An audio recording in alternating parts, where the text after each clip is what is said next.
ওই নগেন কচোন I love you কোনে আৱিষ্কাৰ কৰিছে স্যাৰ চাইনা কোম্পানিয়ে কেনেকৈ বুজিলি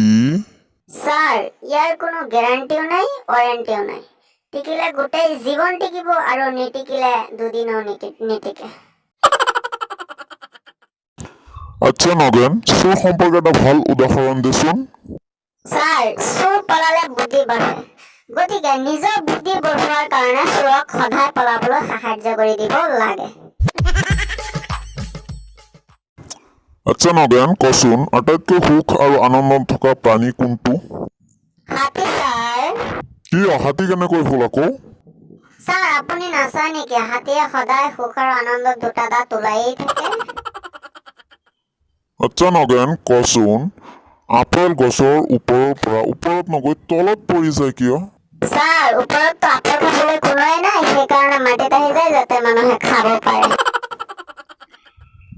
আচ্ছা নগেন কচোন লোহাৰ টুকুৰা এটা পানীত পেলালে ডুবি যায় কিন্তু লোহাৰ তৈয়াৰী প্ৰকাণ্ড ডাঙৰ জাহাজ এটা নুডুবে কিয় স্যাৰ লোহাৰ টুকুৰাটোৰ কোনো চালক নাই কিন্তু লোহাৰ জাহাজটোৰ চালক আছে সেইকাৰণে নুডুবে নগেন পাঁচটা ফুলৰ নাম কচোন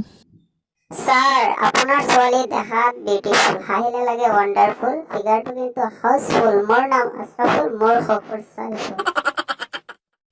নগেন কচোন এটা ট্ৰেইন ঘণ্টাত 40 কিলোমিটাৰ বেগে গ'লে মোৰ বয়স কিমান স্যাৰ 30 বছৰ এইটো পাৰিছ কেনেকৈ গম পালি কচোন স্যাৰ আমাৰ ফালে এজন পাগল আছে তেওঁৰ বয়স 60 বছৰ যিহেতু আপুনি অৰ্ধ পাগল সেইকাৰণে আপোনাৰ বয়স 30 বছৰ